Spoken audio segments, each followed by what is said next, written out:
इस सेशन में कम टाइम में हम ज्यादा से ज्यादा सवाल कर रहे होंगे, वो 30 सवाल कर रहे होंगे जो बार बार जेईई मेन में पूछे जाते हैं। उस रोड में स्ट्रेस प्रोड्यूस होगा, उस रोड में स्ट्रेस प्रोड्यूस होगा। किसकी वजह से? उस चेंज इन लेंथ जो होनी चाहिए थी वो हमने होनी नहीं दी, और उनके कॉन्सेप्ट भी हम सीख रहे होंगे बच्चों। तो चलिए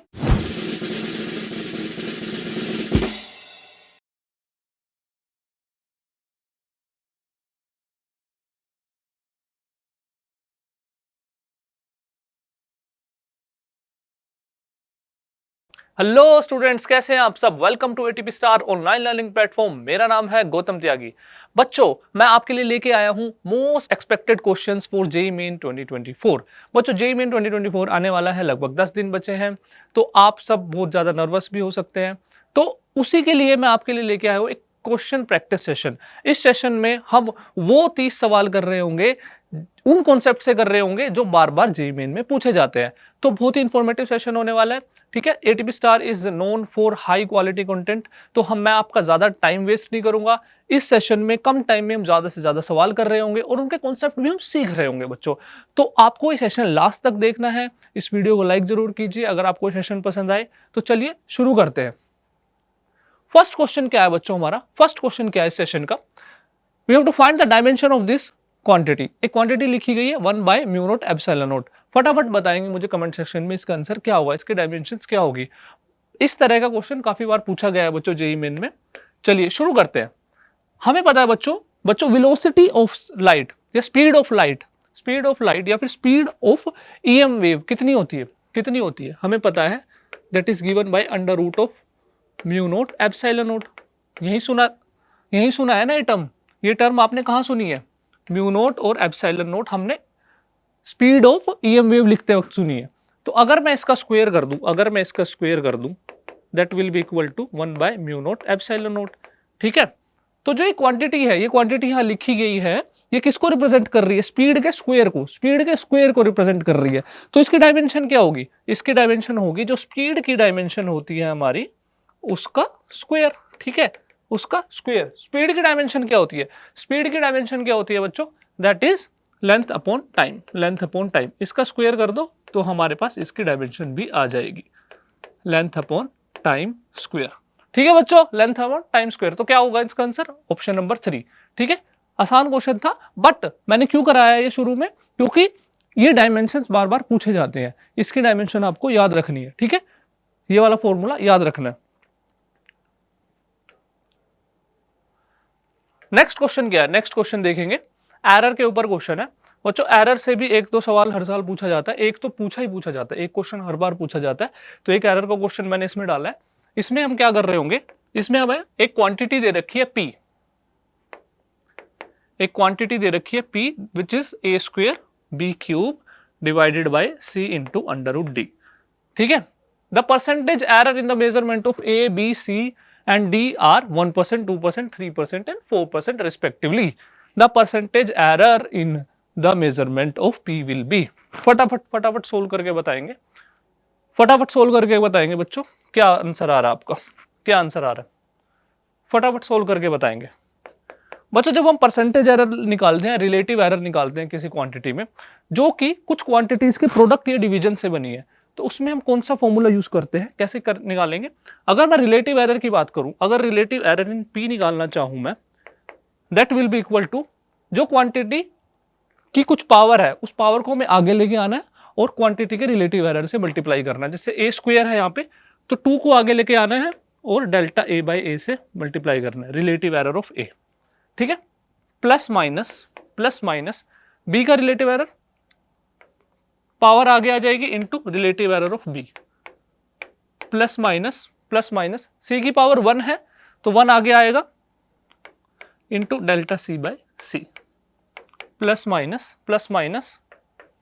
डी की पावर क्या है? 1/2, तो 1/2 आगे आएगा into delta D by D, ये सबके मैंने रिलेटिव एरर लिख दिए, ठीक है।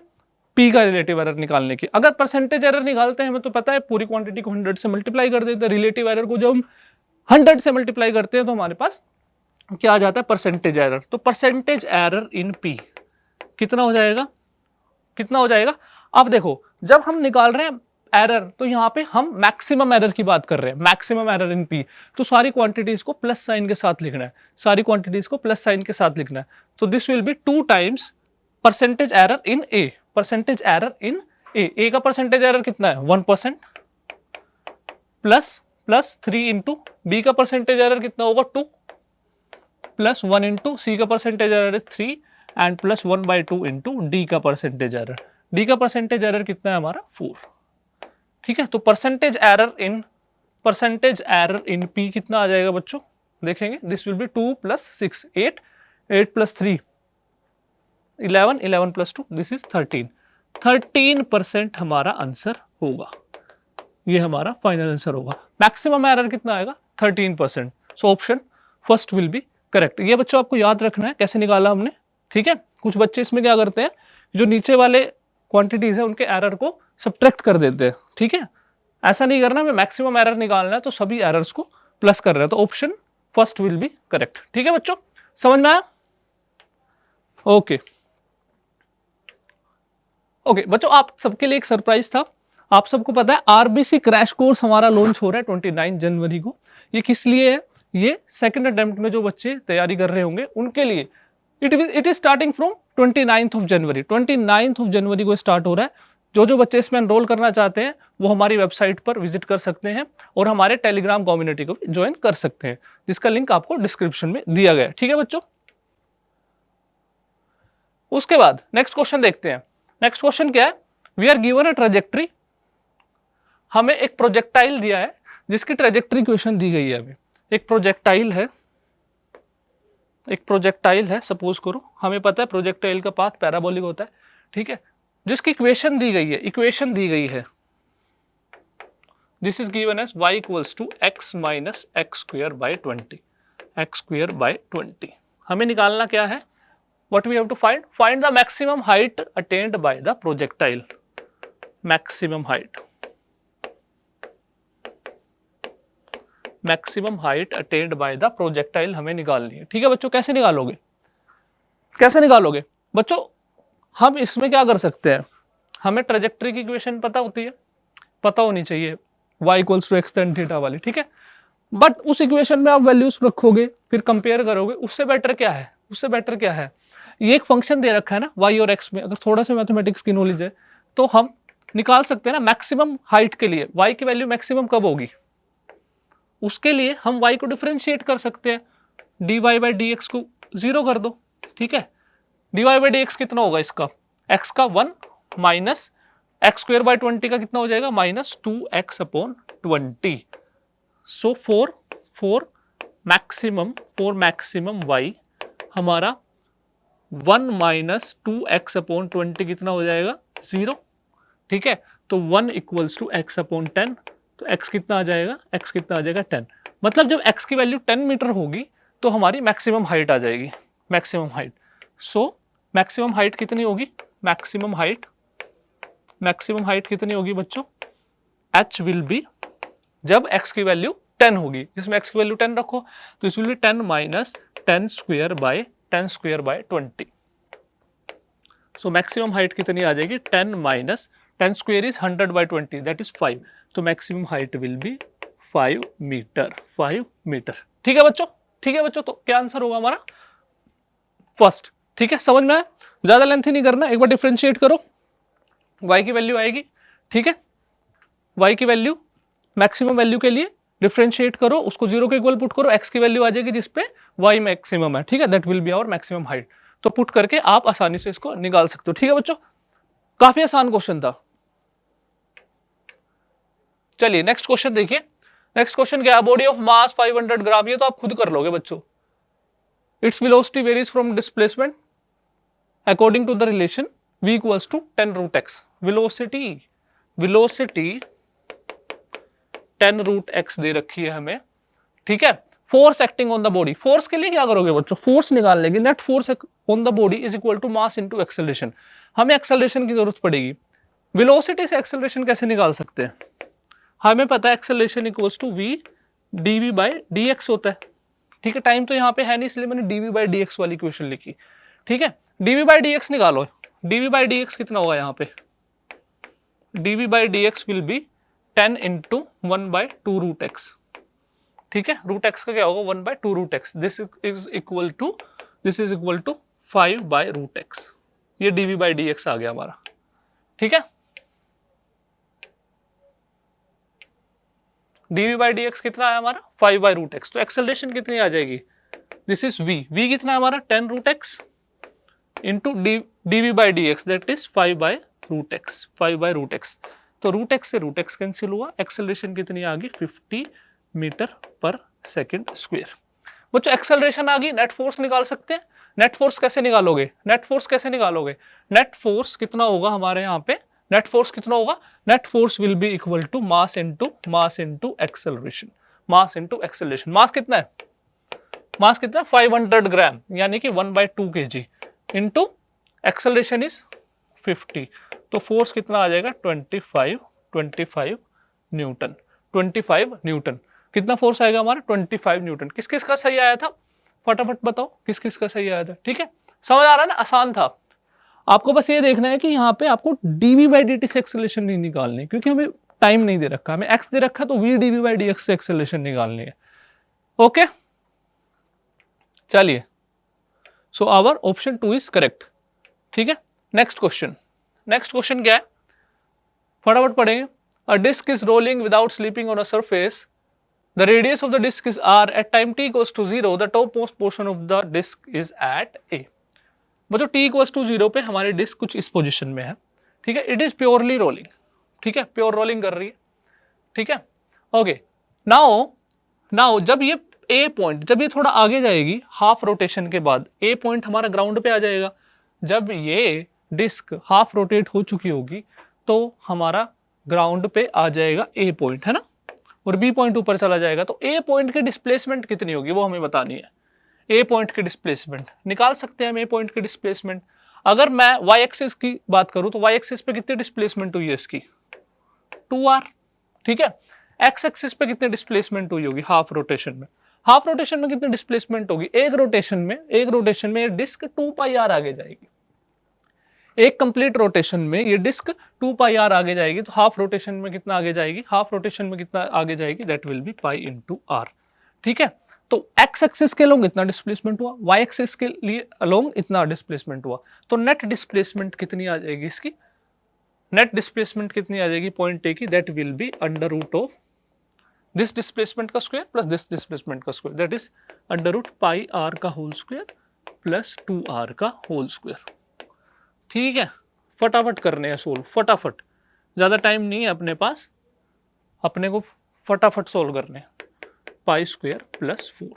ठीक है, ज्यादा टाइम नहीं लगाना इन क्वेश्चंस पे, फटाफट सोल्व करने। ये सब जेईई मेन में आए हुए क्वेश्चन है बच्चों, इस तरह के क्वेश्चन काफी पूछे जाते हैं। सो आपको ज्यादा टाइम वेस्ट ना कराते हुए मैं फटाफट इन क्वेश्चंस को करा रहा हूं। ठीक है, तो option first will be correct. ठीक है, समझ में आया, समझ में आया, मजा आ रहा है ना, मजा आ रहा है तो लाइक करो बच्चों, लाइक करो, सेशन को लाइक करो।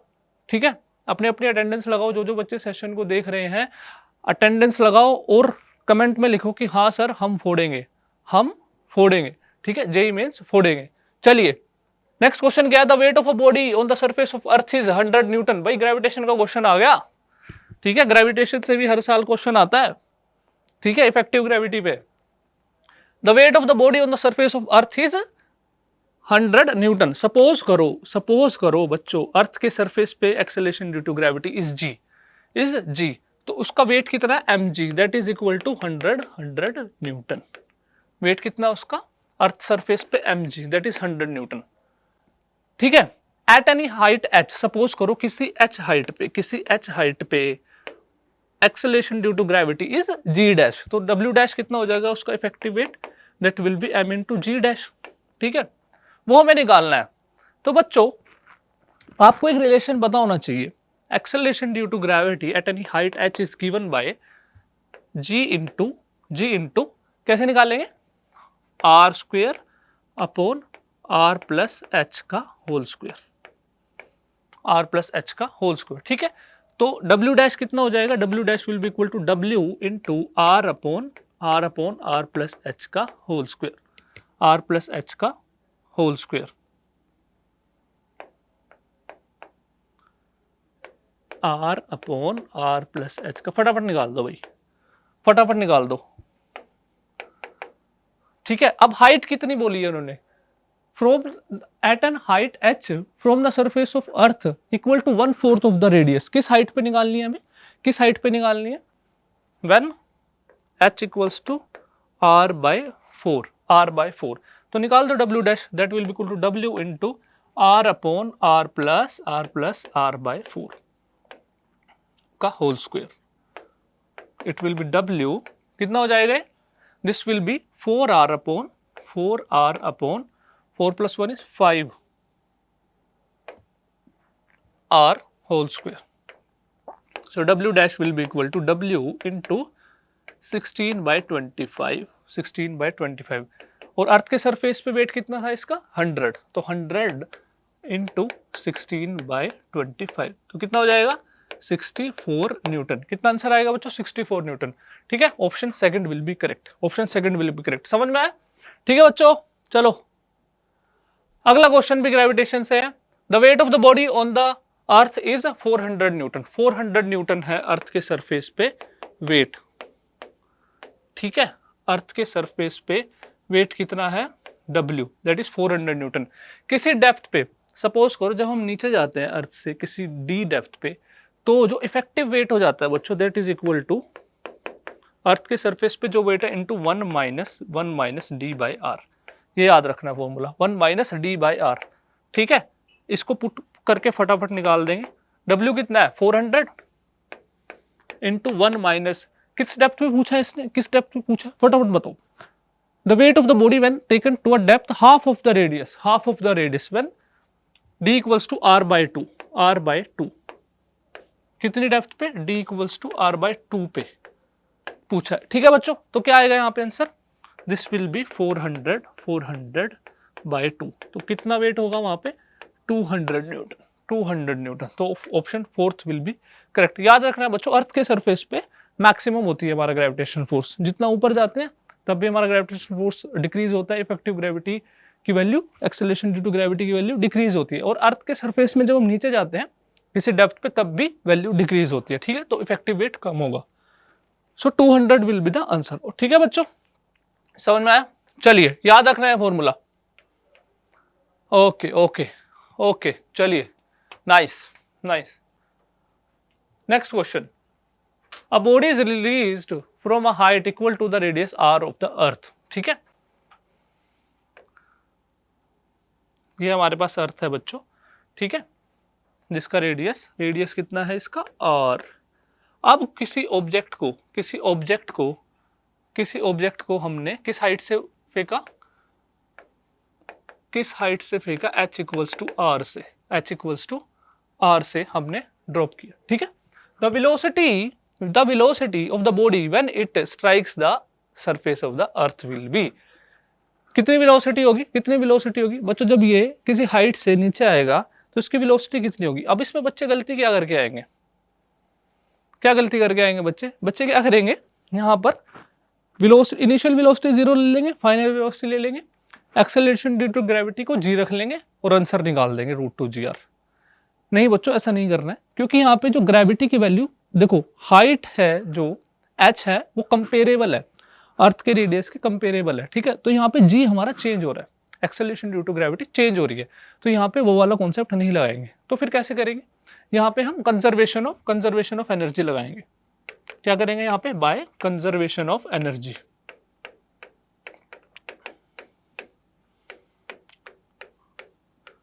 ठीक है, टोटल एनर्जी यहाँ पे कितनी होगी, gravitational plus potential, gravitational energy कितनी होगी, potential energy that will B minus g upon total distance कितना है अर्थ के सेंटर से 2r।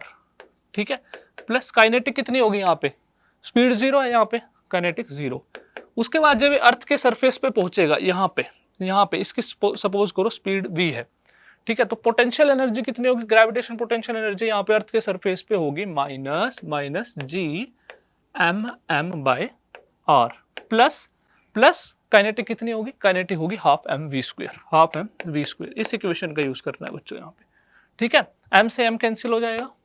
चलिए, तो यहाँ पे जब हम वी स्क्वेयर बाई 2 की वैल्यू निकालेंगे, वी स्क्वेयर बाई 2 की वैल्यू निकालेंगे, that will be equal to कितनी आ जाएगी, कितनी आ जाएगी, वो आ जाएगी g m by r, g m by r. और जी एम को हम लिख सकते हैं, कैपिटल जी इंटू एम को हम लिख सकते हैं बच्चों, क्या लिख सकते हैं हम, G are square, G are square. G क्या है यहाँ पे, acceleration due to gravity near the surface of earth, ठीक है। तो यहाँ पे हम क्या करेंगे, क्या करेंगे बच्चों, ओके देखो जब आप लेके जाओगे ना जी एम बाई 2 आर आएगा, तो 2 से 2 भी कैंसिल हो जाएगा, ठीक है। And this will be equal to g are square by r, तो वी स्क्वेयर कितना आ जाएगा, जी आर, तो यहाँ पे velocity near the surface of earth क्या होगी, under root g into r, ठीक है बच्चों। क्या आंसर होगा, अंडर रूट जी आर, ठीक है। कुछ बच्चे अंडर रूट 2 जी आर करके आएंगे, ध्यान रखना क्यों नहीं करना अंडर रूट 2 जी आर, क्योंकि acceleration due to gravity change हो रही है यहाँ पे, ठीक है, हाइट के साथ चेंज हो रही है, सेम नहीं है, ठीक है बच्चों, समझ में आया। चलिए नेक्स्ट क्वेश्चन, नेक्स्ट क्वेश्चन क्या है, a steel rod of length 1 metre and cross sectional area 10⁻⁻⁴ metre. एक स्टील रोड है बच्चों जिसकी लेंथ कितनी है, लेंथ कितनी है 1 metre, area of cross section कितना है 10⁻⁻⁴ मीटर स्क्वायर, ठीक है बच्चों। बोला क्या है कि हमने उसको हीट किया, कितना हीट किया, 0 डिग्री सेल्सियस से 200 डिग्री सेल्सियस, मतलब हमने टेम्परेचर चेंज किया, कितना 200 डिग्री सेल्सियस का चेंज, ठीक है। डेल्टा टी कितना है 200 degree Celsius, okay. It is changed without being allowed to extend or bend. जब हमने इसका टेम्परेचर बढ़ाया, हमने इसकी लेंथ को बढ़ने नहीं दिया, इसकी लेंथ को बढ़ने नहीं दिया, इसका मतलब इसकी लेंथ में कुछ चेंज आना था, हमने उसको आने नहीं दिया, तो इसका मतलब क्या होगा, उस रोड में स्ट्रेस प्रोड्यूस होगा, उस रोड में स्ट्रेस प्रोड्यूस होगा, किसकी वजह से, उस चेंज इन लेंथ जो होनी चाहिए थी वो हमने होने नहीं दी, तो कुछ स्ट्रेन आया, उस स्ट्रेन की वजह से क्या हुआ, इस रोड में स्ट्रेस प्रोड्यूस हुआ, ठीक है। जब स्ट्रेस होगा तो कुछ फोर्सेस प्रोड्यूस होंगे, कुछ फोर्सेस होंगे उसके रोड के अंदर, तो वही फोर्सेस हमें बताने हैं कितने होंगे, ठीक है। तो सबसे पहले तो हम अगर बात करें जब भी किसी मटेरियल को हम हीट करते हैं तो वो एक्सपेंड करता है, तो जो फाइनल लेंथ होनी चाहिए थी रोड की, that should be equal to l not into 1 plus alpha delta t. Alpha क्या है, कोफिशिएंट ऑफ लीनियर एक्सपेंशन। तो यहां से अगर मैं डेल्टा एल निकालूं, डेल्टा एल कितना आ जाएगा हमारा, alpha l not delta t, alpha l not delta t. तो डेल्टा एल कितना आ जाएगा बच्चों, delta l should be equal to, alpha कितना है हमारा, alpha is 10⁻⁻⁵ into initial length was 1 into delta t is 200। तो डेल्टा एल कितना आ गया, डेल्टा एल आ गया हमारा 200 इंटू 10⁻⁵ यानी कि 2 इंटू 10⁻³ मीटर, डेल्टा एल आ गया, ठीक है। अब हमें पता है स्ट्रेस कैसे निकालोगे, यंग मॉडुलस क्या होता है हमारा, यंग मॉडुलस होता है हमारा stress upon strain,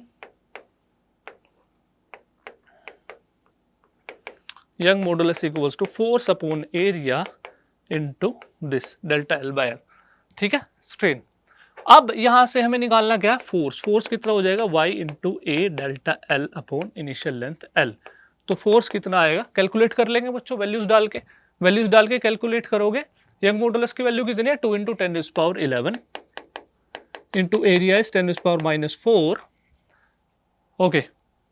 L delta l कितना है हमारा, डेल्टा एल आया हमारा 2 into 10⁻³ divided by initial length 1। तो फोर्सेस कितने प्रोड्यूस हुए रोड में, कितने होंगे बच्चों, कितने फोर्सेस प्रोड्यूस हो गए रोड में, सो यहां से हमारा आ जाएगा 4 into 4 into 10⁻⁴ Newton, 4 into 10⁻⁴ Newton हमारा आंसर होगा। तो यहाँ पे कितनी वैल्यू आएगी, 4 इंटू 10⁻⁴ न्यूटन। समझ में आया बच्चों, ठीक है। सेशन अच्छा लग रहा हो तो लाइक कर दो बच्चों, ठीक है। पूरा सेशन देखना है, और भी हम बहुत सारे सवाल करने वाले हैं सेशन में, ठीक है। चलिए नेक्स्ट क्वेश्चन देखो बच्चों,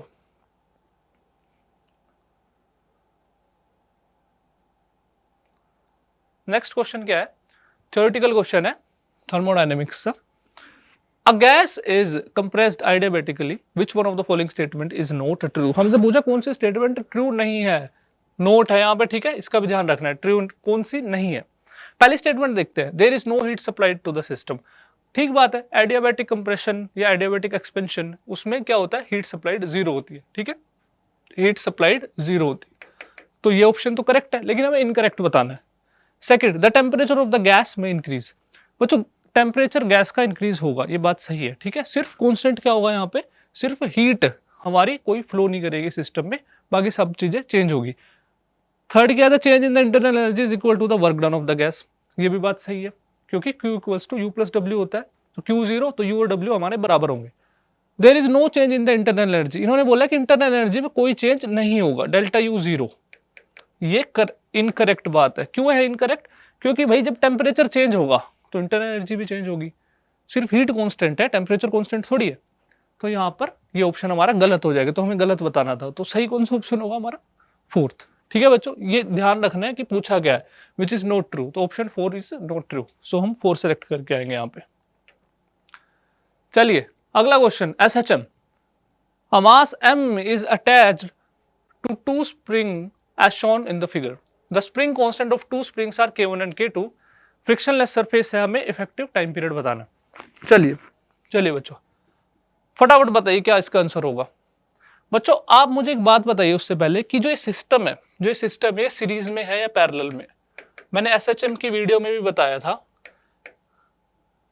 ये जो सिस्टम है ये सीरीज में है या पैरेलल में है, सीरीज में है या पैरेलल में है, ये बताइए। बच्चों इससे पहले SHM की वीडियो आई थी ब्रह्मास्त्र में, उसमें मैंने एक्सप्लेन किया था कि ऐसा सिस्टम को हम सीरीज में मानेंगे या पैरेलल में मानेंगे। तो बच्चों कैसे जज करते हैं हम किसी स्प्रिंग मास सिस्टम को, अगर दो स्प्रिंग या दो से ज्यादा स्प्रिंग उनके बीच में अगर उनके डिस्प्लेसमेंट सेम है, दोनों की डिस्प्लेसमेंट सेम होगी, अगर मैं इसको मीन पोजीशन से इधर खिसकाऊं या इधर खिसकाऊं तो दोनों स्प्रिंग में जो नेट डिस्प्लेसमेंट है वो सेम होनी चाहिए। तो ध्यान से देखोगे, अगर मैं इसको उधर लेके जाऊं तो जितना K1 कॉन्ट्रैक्ट होगा उतना ही K2 एक्सपेंड होगा, तो इसका मतलब इनमें नेट इलोंगेशन सेम है। तो जब नेट इलोंगेशन या कंप्रेशन सेम होती है तो उस केस में स्प्रिंग हमारे पैरेलल में होते हैं, पैरेलल में, ठीक है। और अगर स्प्रिंग के अंदर फोर्सेस सेम होती है तो दे आर इन सीरीज। तो यहाँ पे सिस्टम पैरेलल में, और पैरेलल में याद रखना है कि इफेक्टिव कितना होता है हमारा K1 प्लस K2, ठीक है। तो टाइम पीरियड इस सिस्टम का कितना होगा, टाइम पीरियड का फॉर्मूला हमें पता है कितना होता है, T equals to 2 pi under root m by K effective. So कितना हो जाएगा 2 pi under root m by K effective, कितना होगा K1 प्लस K2। तो ऑप्शन कौन सा सही है हमारा, that is C, option third will be correct, 2 pi under root m upon K1 plus K2। याद रखना है कौन सा सिस्टम पैरेलल में है, कौन सा सीरीज में, ये पैरेलल में है। Next question, the variation of kinetic particle executing SHM। भाई SHM कर रहा है पार्टिकल, काइनेटिक एनर्जी कैसे वेरी करती है, फटाफट बताओ कैसे वेरी करती है। हमें पता है कि डिस्प्लेसमेंट के साथ जो हमारी वेलोसिटी होती है that is equals to omega under root a square minus x square, ठीक है। तो काइनेटिक एनर्जी क्या होगी, हाफ m v स्क्वायर, तो that is equal to half m omega square into a square minus x square, ठीक है। ये kinetic energy हमारी होगी, ठीक है। बस देखो कौन सा ग्राफ होगा, डाउनवर्ड पैराबोला, ठीक है। काइनेटिक एनर्जी x के स्क्वायर के प्रोपोर्शनल है और माइनस साइन के साथ, तो डाउनवर्ड पैराबोला होगा और x इक्वल्स टू a पे काइनेटिक एनर्जी जीरो होगी। तो कौन सा होगा, option number 4 will be correct, ठीक है। Simple question. अगला क्वेश्चन बताओ, electrostatics a uniform charge thin spherical shell है बच्चों, थिन स्फेरिकल शेल, फटाफट बताओ, थिन स्फेरिकल शेल है, पोटेंशियल बताना है कैसे वेरी करेगा, ग्रेविटेशन पोटेंशियल। हमें पता है किसी पॉइंट P पे अगर वो r डिस्टेंस पे है तो पोटेंशियल कितना होता है Q, अगर इसके ऊपर Q चार्ज है KQ बाय स्मॉल r, ठीक है। अब होलोस्फीयर है तो अंदर इलेक्ट्रिक फील्ड कितनी होती है, 0, तो मतलब सारे के सारे पॉइंट्स अंदर सेम पोटेंशियल पे होंगे, क्योंकि हमारा delta V equals to minus E dot d r होता है, ठीक है। अगर E 0 है तो डेल्टा V इनसाइड 0 हो जाएगा, तो जितना पोटेंशियल सरफेस पे होगा उतना ही अंदर हर पॉइंट पे होगा, तो अंदर हमारा पोटेंशियल कांस्टेंट रहेगा, और उसके बाद कैसे वेरी कर रहा है, इनवर्सली प्रोपोर्शनल टू R। तो option first will be correct, ठीक है। कैसे पोटेंशियल वेरी करेगा, इस ग्राफ से, याद रखना है बच्चों, याद रखना है। पूछा जाता है। अगला क्वेश्चन क्या है, सेम है, बस हमने क्या किया, हमने अब सॉलिड स्फीयर ले लिया। सॉलिड स्फीयर है तो पोटेंशियल कैसे वेरी करेगा, याद रखना है बच्चों, सॉलिड स्फीयर में इलेक्ट्रिक फील्ड होती है अंदर, इलेक्ट्रिक फील्ड होती है अंदर, ठीक है। तो कैसे वेरी करेगा फटाफट बताओ कैसे वेरी करेगा। इलेक्ट्रिक फील्ड की बात कर रहा है यहाँ पे, इलेक्ट्रिक फील्ड की वेरिएशन बताना है। इलेक्ट्रिक फील्ड की वेरिएशन कैसे होगी, तो किसी पॉइंट P पे तो हमें पता है इलेक्ट्रिक फील्ड कितनी होगी, के क्यू बाय आर स्क्वायर, ठीक है के क्यू बाय आर स्क्वायर।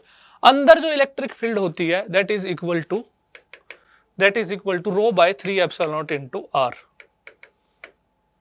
रो क्या है, इसकी चार्ज डेंसिटी, ठीक है। तो अंदर जो इलेक्ट्रिक फील्ड होती है वो डायरेक्टली प्रोपोर्शनल टू आर होती है when r is less than capital r, ठीक है। और बाहर inversely proportional to are square, जब हमारा आर बड़ा है कैपिटल आर से, ठीक है। तो ये याद रखना है बच्चों आपको। सो कौन सा ऑप्शन होगा, अंदर डायरेक्टली प्रोपोर्शनल, फिर उसके बाद inversely proportional to are square. तो option first will be correct, ठीक है, याद रखना है। ओके, नेक्स्ट क्वेश्चन, चलिए फटाफट। An electric dipole of dipole moment 6 × 10⁻⁻⁶ coulomb metre. एक इलेक्ट्रिक डाइपोल है जिसकी इलेक्ट्रिक डाइपोल मोमेंट दे रखी है P 6 × 10⁻⁻⁶ coulomb metre.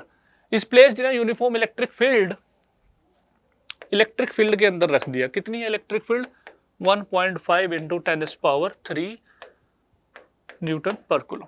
In such a way that the dipole moment is along the electric field. The work done in rotating the dipole by 180 degree. बच्चों suppose करो इस direction में हमारी electric field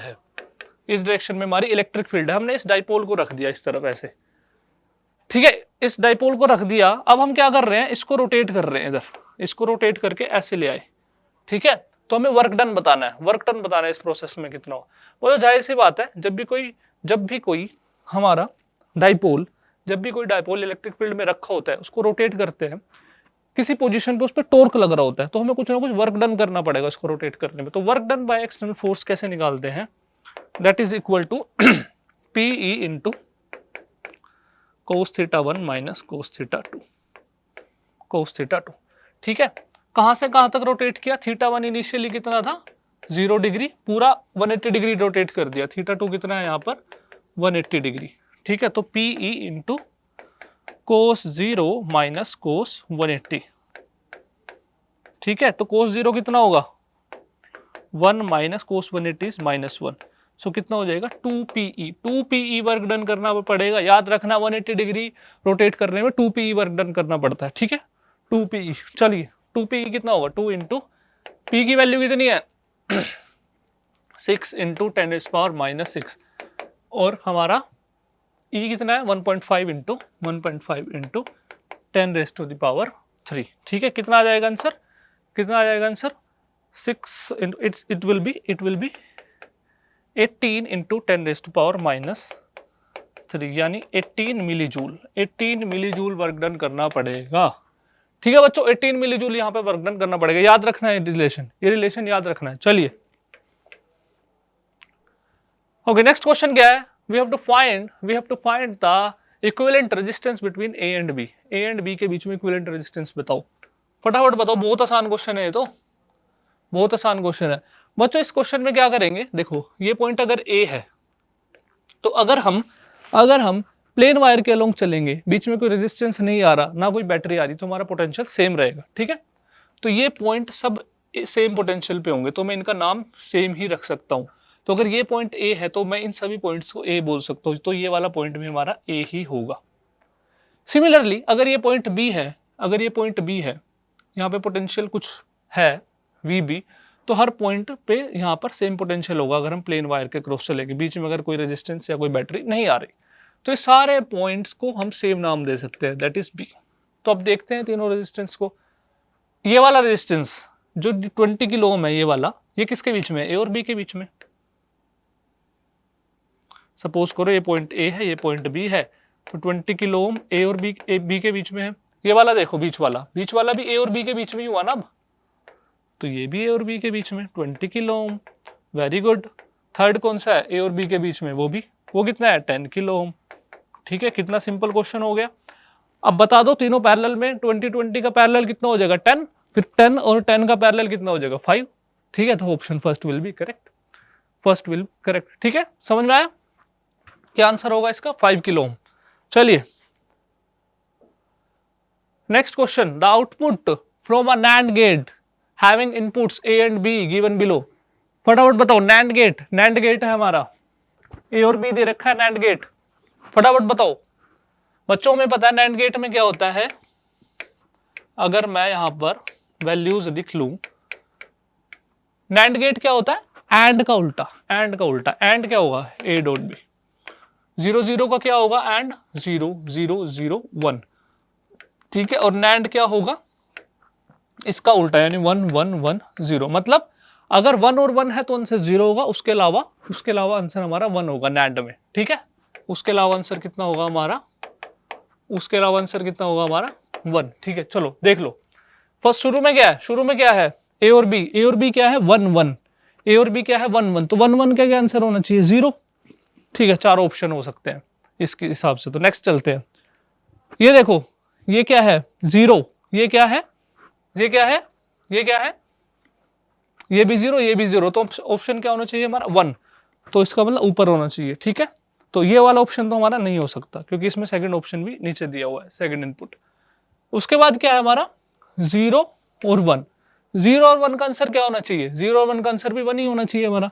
तो इसका मतलब हमारा अभी कौन से वाला बचा, थर्ड की बात कर रहे हैं ना, तो 1 ये वाला हो सकता, तो ये वाला हमारा गया, ये नहीं हो सकता और ये भी नहीं हो सकता। ठीक है, उसके बाद चलो यही बचा, वैसे तो देख सकते हो। उसके बाद क्या है हमारा, उसके बाद है हमारा 1 1 1, एक first second third fourth fifth पे हमारा 1 1 है, तो 0 होना चाहिए, 1 2 3 4 5, हाँ ये 0। तो इसका मतलब कौन सा ऑप्शन होगा हमारा, ऑप्शन नंबर फर्स्ट ही करेक्ट है यहाँ पे। ठीक है, नैंड गेट है, काफी सिंपल है, ध्यान रखना है क्या होता है इसमें। ठीक है, option first will be correct. अगला क्वेश्चन देखते हैं बच्चों। अगला क्वेश्चन क्या है, A straight wire carrying a current of 14 ampere is bent into form of semicircular wire। एक semicircular wire की फॉर्म में हमने एक 14 एम्पियर करंट कैरिंग वायर को बेंड किया, जिसका रेडियस क्या है, रेडियस है 2.2 सेंटीमीटर। तो हमें O पॉइंट में मैग्नेटिक फील्ड बतानी है। बच्चों अगर हम एक करंट कैरिंग लूप ले फुल, ठीक है, उसके सेंटर पे मैग्नेटिक फील्ड क्या होती है, B equals to mu not I by 2R।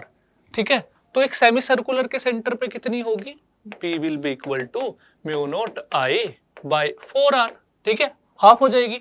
अब जो ये करंट कैरिंग स्ट्रेट वायर्स बचे, जो स्ट्रेट वायर बचे हमारे, इन स्ट्रेट वायर्स की वजह से कितनी होगी, स्ट्रेट वायर की वजह से इस पॉइंट O पे 0 होगी। क्योंकि जो पॉइंट O है इस स्ट्रेट वायर की एक्सिस पे पड़ रहा है, इस एक्सिस पे पड़ रहा है। ठीक है, जब भी एक्सिस पे किसी वायर की, स्ट्रेट वायर की एक्सिस पे कोई पॉइंट लाई करता है तो उस पे मैग्नेटिक फील्ड उस वायर की वजह से 0 होगी। तो सिर्फ इस सर्कुलर सेमी सर्कुलर वायर की वजह से मैग्नेटिक फील्ड होगी, that will be mu not I by 4R। तो कितनी हो जाएगी, म्यू नॉट की value 4 pi into 10⁻⁻7 into I is 14 divided by 4 into radius is 2.2 centimetre. तो सोल्व करोगे बच्चों, इसको सोल्व करके क्या आ रहा है आंसर, सोल्व करके क्या आ रहा है, बी की वैल्यू कितनी आ जाएगी हमारी, सोल्व करोगे तो हमारा आंसर आ जाएगा 2। ठीक है, 2 इंटू 10⁻⁻4, इसको सोल्व कर लेंगे। ठीक है, चलिए नेक्स्ट क्वेश्चन, ज्यादा टाइम खराब नहीं करना हमें। ठीक है, जल्दी से जल्दी क्वेश्चंस को कंप्लीट करना है और करेक्ट वे में पढ़ना है पूरा क्वेश्चन को। The induced EMF can be produce in a coil by. देखो एक क्वेश्चन क्या है ये, कि हमारे पास एक मैग्नेटिक फील्ड है। ठीक है, मैग्नेटिक फील्ड रीजन है। अब मैग्नेटिक फील्ड में सपोज करो कोई कॉइल है जिसका एरिया B है और मैग्नेटिक फील्ड जिसका एरिया A है और मैग्नेटिक फील्ड B है। तो हमें पता है इंड्यूस्ड ईएमएफ इंड्यूस्ड कब होता है, कब डेवलप होता है EMF, E is equal to -d/dt of flux. जब फ्लक्स चेंज होता है किसी कॉइल से। तो फर्स्ट ऑप्शन देखते हैं, और फ्लक्स होता क्या है हमारा, flux is equal to B dot A या फिर BA cos थीटा। ठीक है, अब देखो ध्यान से, फर्स्ट ऑप्शन क्या है, by moving the coil with uniform speed inside the magnetic field. अगर इस मैग्नेटिक फील्ड में इस कॉइल को मैं मूव कर रहा हूं किसी भी स्पीड से, तो क्या फ्लक्स चेंज होगा, क्या इस कॉइल से फ्लक्स चेंज होगा। देखो अभी इस मैग्नेटिक फील्ड में जब ये कोयल रखी है तो बी भी कांस्टेंट है, एरिया भी कांस्टेंट है और एंगल भी चेंज नहीं हो रहा, ठीक है। इन तीनों में से कोई क्वांटिटी चेंज नहीं हो रही, तो इसका मतलब अभी मैग्नेटिक फ्लक्स इसमें प्रोड्यूस चेंज नहीं होगा, तो कोई इंड्यूस्ड ईएमएफ प्रोड्यूस नहीं होगा। तो फर्स्ट ऑप्शन यहाँ पे गलत हो गया, ठीक है।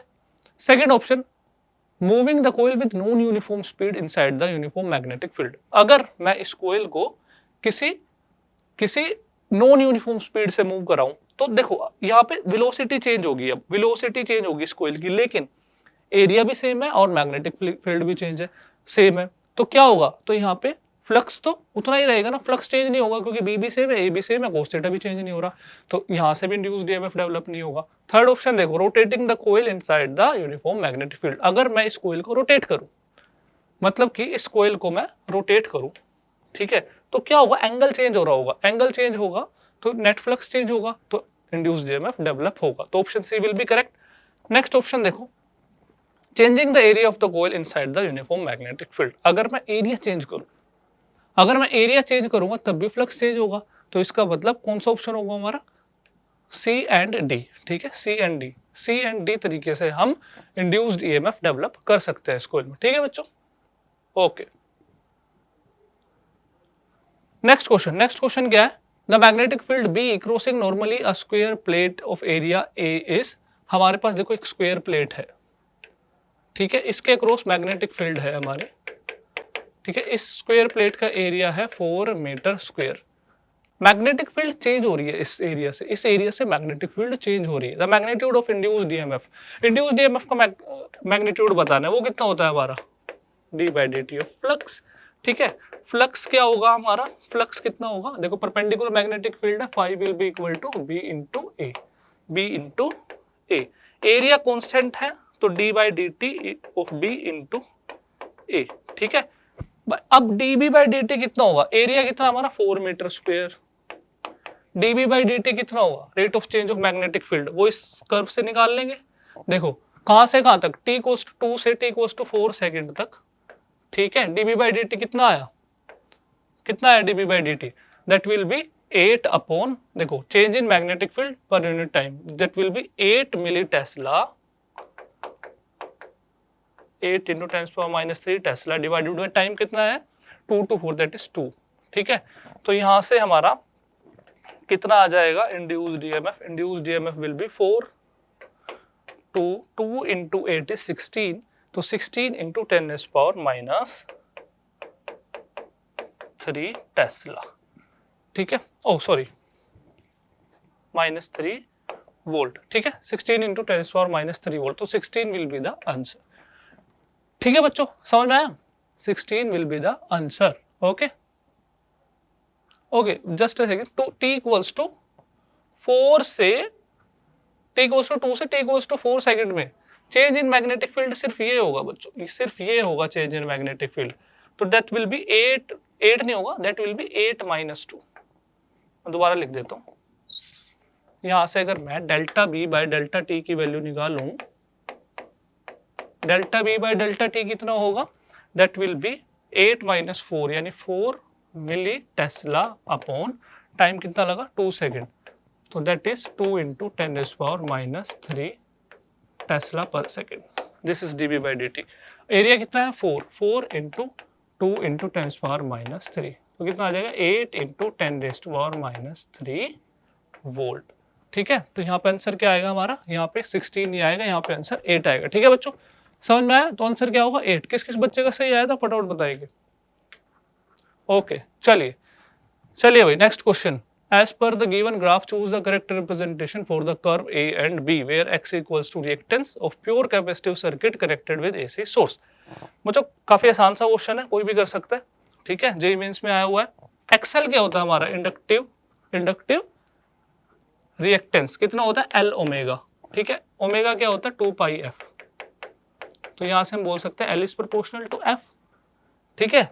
तो अगर हमारा f बढ़ेगा तो हमारा L भी बढ़ेगा, डायरेक्टली प्रोपोर्शनल। x से क्या होता है हमारा 1/c ओमेगा, यानी 1/c into 2 pi f, so we can say that xc, यहाँ पे xl is proportional to f, यहाँ पे क्या होगा xc is inversely proportional to F. ठीक है, तो कर्व बी किसको डिनोट करेगा? फ्रीक्वेंसी का डायरेक्टली प्रोपोर्शनल, कौन सी टर्म है? एक्सएल।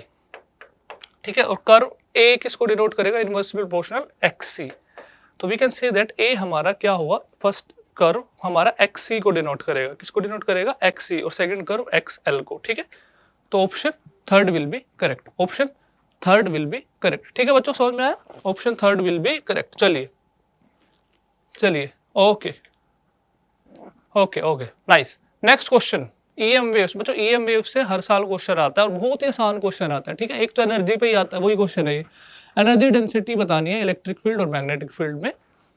किसमें? इलेक्ट्रोमैग्नेटिक वेव में। याद रखना है भाई, कुछ नहीं करना। इलेक्ट्रिक फील्ड में एनर्जी जो होती है you E, that is half epsilon naught E square. ठीक है, और मैग्नेटिक फील्ड में कितनी होती है? Half epsilon not. Okay, magnetic field में क्या होगा? बस ये हाफ म्यू नॉट नीचे आ जाएगा और बी स्क्वायर। ठीक है, ठीक है, तो कौन सा ऑप्शन होगा? यू ई कितना है? Half epsilon naught E square, half epsilon naught E square. So कौन सा ऑप्शन होगा? और बी कितना है? 1 by mu naught B square. So option fourth will be correct. Option fourth will be correct. ठीक है, समझ में आया? ओके, नेक्स्ट क्वेश्चन क्या है? ईएम वेव का है, काफी आसान सा। The amplitude of magnetic field in electromagnetic wave propagating along y axis is 6 × 10⁻⁻7 tesla. हमारे पास एम्पलीट्यूड दिया है किसका? मैग्नेटिक फील्ड का। V not is given as 6 × 10⁻⁻7 tesla. ठीक है, okay. The maximum value of electric field in the electromagnetic wave. बच्चों ध्यान रखना है, ध्यान रखना, C equals to E not by B not होता है किसी भी इलेक्ट्रोमैग्नेटिक वेव में। C क्या है? Speed of the wave. It is given by E not by B not. E not बहुत बड़ा होता है B नॉट के कंपैरिजन में। ठीक है, तो इलेक्ट्रिक फील्ड का मैग्नीट्यूड कितना हो जाएगा? C × B naught. So this will be equal to 3 × 10⁸ into B naught will be, B naught कितना है? 6 × 10⁻⁻7। ठीक है, so amplitude of electric field will be 18, this is 180 volt per metre, volt per metre, volt per metre. E naught will be equal to 180 volt per metre. तो option 2 will be correct. ठीक है, किस किस का सही आ रहे हैं answer? ठीक है, लास्ट में मुझे कमेंट सेक्शन में बताएंगे किस किस के 30 में से कितने क्वेश्चन सही हुए। ठीक है, ओके। अगला क्वेश्चन भाई इलेक्ट्रोमैग्नेटिक वेव का ही है। मैंने इलेक्ट्रोमैग्नेटिक वेव के 3-4 तरह के सवाल लिए हैं जिनसे एक क्वेश्चन पक्का आएगा। ठीक है, इनमें से किसी से भी, इन 3 सवालों में से कोई भी एक सवाल इस तरीके का जरूर आएगा। ठीक है, एक इलेक्ट्रोमैग्नेटिक वेव है जिसमें at an instant the particular position the electric field is along the negative z axis. जो इलेक्ट्रिक फील्ड है वो हमारी नेगेटिव z एक्सिस के अलोंग है। किसके अलोंग है? नेगेटिव z एक्सिस के। और मैग्नेटिक फील्ड है वो पॉजिटिव x एक्सिस के अलोंग है, पॉजिटिव x एक्सिस के अलोंग। तो हमें बताना है मैग्नेटिक फील्ड जो इलेक्ट्रोमैग्नेटिक वेव है उसका direction of propagation of wave क्या होगी। ठीक है, डायरेक्शन ऑफ प्रोपेगेशन बतानी है इलेक्ट्रोमैग्नेटिक वेव की। याद रखना है direction of propagation of electromagnetic wave is given by Poynting vector, यानी E क्रॉस B की तरफ होगा।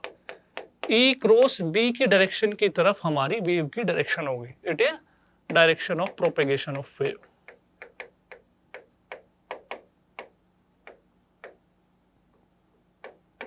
Direction of propagation of wave. ठीक है, ओके। E किसके अलोंग हमारी? माइनस के क्रॉस B किसके अलोंग? I। तो माइनस के इंटू आई क्या होता है? That is minus J cap, minus J cap. ठीक है, याद रखना है।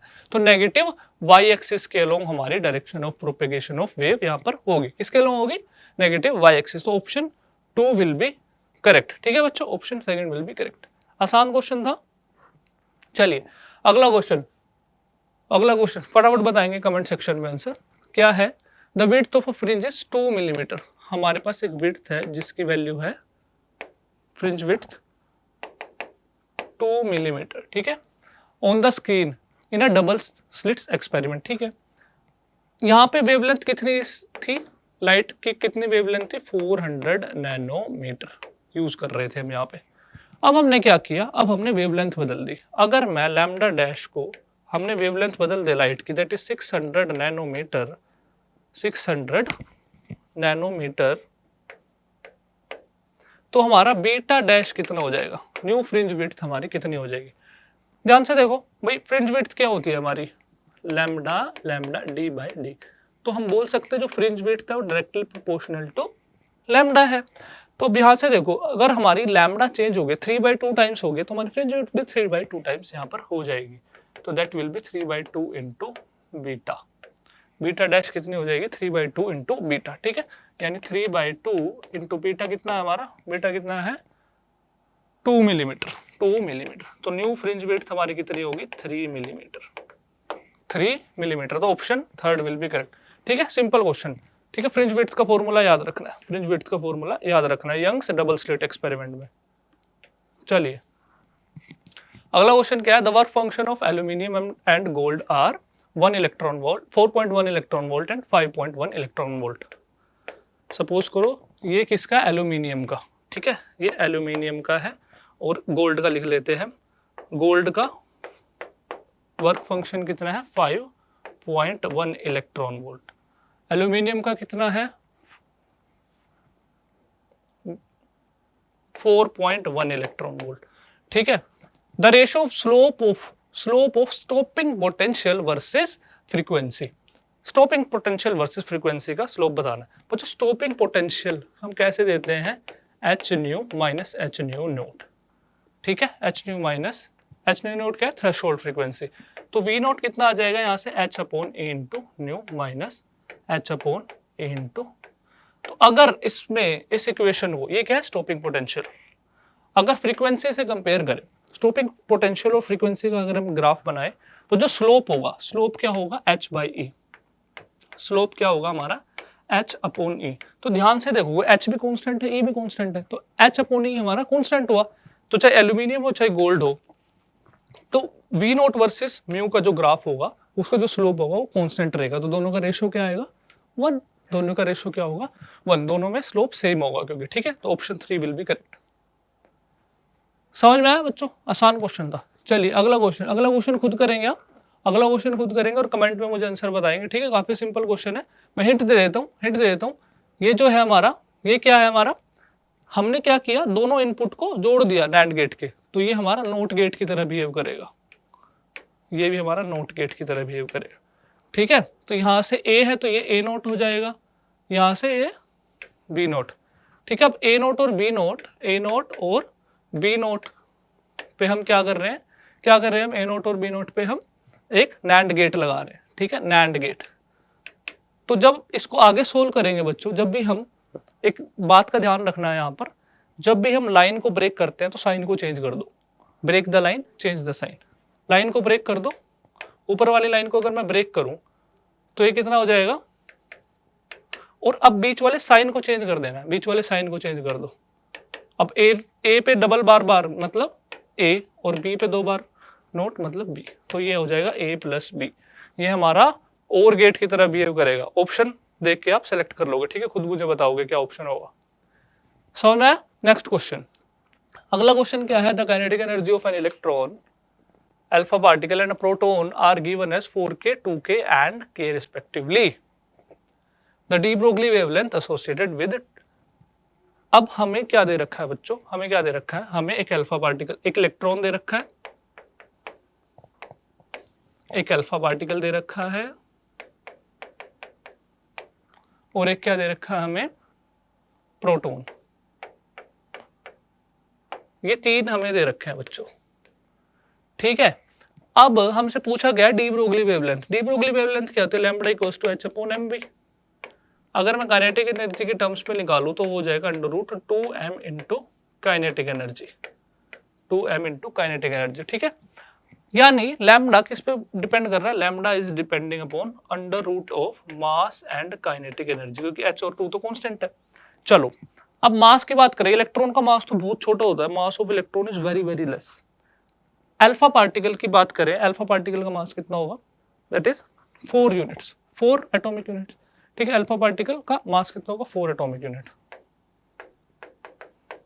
प्रोटॉन का 1।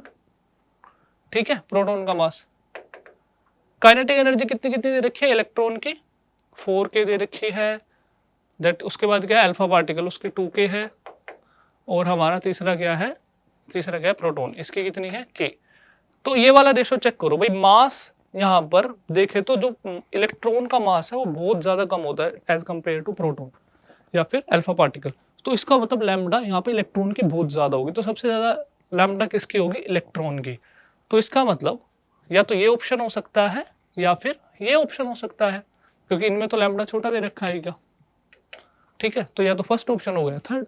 अब फर्स्ट और थर्ड पे लैम्डा ई का तो हमें पता चल गया, इसकी सबसे ज्यादा होगी। इन दोनों को कंपेयर कर लो, इन दोनों को कंपेयर कर लो, अल्फा और प्रोटॉन को। देखिए अल्फा और प्रोटॉन को, अल्फा की किसके प्रोपोर्शनल होगी, lambda, lambda of alpha will be proportional to 1 by किसके इक्वल होगा, under root mass of, mass कितना है इसका 4 और इसका कितना ले रहे हैं हम 2k, तो ये कितनी हो जाएगी लैम्डा 1 बाय रूट 8k के, ठीक है, ठीक है बच्चों। और इसकी अगर हम बात करें प्रोटॉन की, तो इसमें मास कितना है हमारा 1 यूनिट और k कितना है हमारा k, तो that will be 1 by root k, ठीक है। तो सबसे इन दोनों में ज्यादा किसका हुआ, इन दोनों में ज्यादा प्रोटॉन की हुई, ज्यादा प्रोटॉन की हुई, ठीक है। तो सबसे ज्यादा इलेक्ट्रॉन की, उसके बाद प्रोटॉन की, उसके बाद अल्फा की सबसे कम होगी, ठीक है, अल्फा की सबसे कम होगी। तो option third will be correct. समझ में आया, ये रिलेशन याद रखना, ये रिलेशन याद रखना काइनेटिक एनर्जी और लैम्डा में, ठीक है। आसान सा क्वेश्चन था, ठीक है। ओके ओके, चलिए चलिए, नाइस, बहुत बढ़िया। अगला क्वेश्चन क्या है बच्चों, in Young double slit experiment the ratio of amplitude of light coming from slits is 2:1। जो हमारी लाइट्स है एक यंग डबल स्लिट एक्सपेरिमेंट से, ठीक है, सपोज करो दीज आर 2 लाइट्स, ये इंटरफेरेंस करती है, ठीक है, मैक्सिमम मिनिमम बनाती है। चलिए अब जब ये जो 2 लाइट है इनकी इंटेंसिटी अलग अलग हो सकती है, इनका रेशियो दे रखा है, ratio of amplitude of light is 2:1। Suppose करो इसका एम्पलीट्यूड A1 है, इसका A2 है, तो यहाँ पर A1 अपॉन A2 कितना दे रखा है 2/1, 2/1। तो हमें बताना क्या है, the ratio of maximum to minimum intensity. बच्चों मैक्सिमम इंटेंसिटी कब होगी, जब हमारा कंस्ट्रक्टिव इंटरफेरेंस बन रहा हो। तो नेट हमारा मैक्सिमम एम्पलीट्यूड कितना होता है, मैक्सिमम एम्पलीट्यूड होता है हमारा A1 प्लस A2, ठीक है। और मिनिमम एम्पलीट्यूड हमारा डिस्ट्रक्टिव इंटरफेरेंस बनता है, that is A1 minus A2, A1 minus A2, ठीक है। तो A1 प्लस A2 हमारा कितना हो जाएगा, सपोज करो दिस इज A1, तो A1 कितना 2A2 के बराबर हो गया हमारा, तो 2A2 plus A2 that is 3A2, और ये कितना हो जाएगा हमारा 2A2 माइनस A2, सिर्फ A2। तो A maximum bye A minimum कितना होगा, A maximum bye A minimum 3/1, ठीक है, 3/1। तो मैक्सिमम एम्पलीट्यूड और मिनिमम एम्पलीट्यूड का रेशियो आ गया, तो मैक्सिमम इंटेंसिटी और मिनिमम इंटेंसिटी का रेशियो भी क्या होगा, हमें पता है जो हमारी इंटेंसिटी होती है वो प्रोपोर्शनल टू एम्पलीट्यूड का स्क्वायर होती है। तो I max bye I minimum हमारा कितना हो जाएगा, इसका स्क्वायर का प्रोपोर्शनल, दैट इज 3/1 यानी 9:1, 9:1। तो option second will be correct, ठीक है बच्चों, option second will be correct, option second will be correct. चलिए समझ में आया, ठीक है। सारे क्वेश्चन आपने सोल्व किए होंगे, मुझे बताएंगे कमेंट सेक्शन में कि किसने कितने क्वेश्चंस सही सोल्व किए, ठीक है। आउट ऑफ 30 आपका स्कोर कितना रहा। चलिए उसके बाद है कॉमन एमिटर ट्रांजिस्टर। वैसे ट्रांजिस्टर का क्वेश्चन पॉसिबल है कि इस बार ना आए, क्योंकि ट्रांजिस्टर बोला है कि उन्होंने हटा दिया, फिर भी एक छोटा सा क्वेश्चन हम देख लेते हैं। Collector current changes from 5 milli ampere to 16 milli ampere, और बेस करंट चेंज हुआ है 100 micro ampere to 200 micro ampere. तो हमें करंट गेन बताना है बच्चों, एसी करंट गेन की यहाँ पर बात होगी, क्योंकि चेंज हो रहा है। AC current gain, AC current gain कौन सा है, common emitter configuration, CE configuration में, यानी ये बीटा की बात कर रहा है, बीटा हमसे पूछ रहा है। बीटा कितना होता है बच्चों हमारा, बीटा इज कितना होता है, delta IC upon delta IB। Collector current कितना चेंज हुआ हमारा, कलेक्टर करंट कितना चेंज हुआ 5 milli ampere to 16 milli ampere, change कितना आया 16 माइनस 5, ठीक है, और अपॉन डेल्टा आई भी कितना है 200 माइनस 100 माइक्रो एम्पेयर, यानी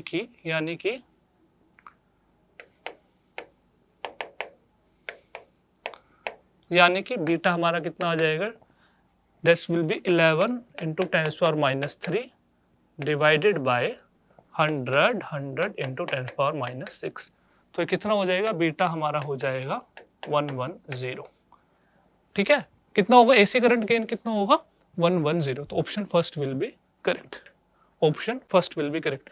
तो बच्चों मुझे कमेंट सेक्शन में बताएंगे कि आपके कितने क्वेश्चन सही हुए, ठीक है, सही बताएंगे, और आई होप आपको सेशन काफी अच्छा लगा होगा, ठीक है। अगर आपको इन कॉन्सेप्ट्स में दिक्कत है तो हमने और भी ब्रह्मास्त्र की वीडियो डाली है, और जो बच्चे अभी तक हमारे चैनल से नहीं जुड़े हैं, टेक्निकल आर्म चैनल से, वो डिस्क्रिप्शन में जाके ज्वाइन हमारे चैनल कर सकते हैं। इसी तरह की अमेजिंग वीडियोस देखने के लिए बच्चों आप हमारे चैनल सब्सक्राइब कर सकते हो और इस वीडियो को लाइक कर सकते हो। Thank you.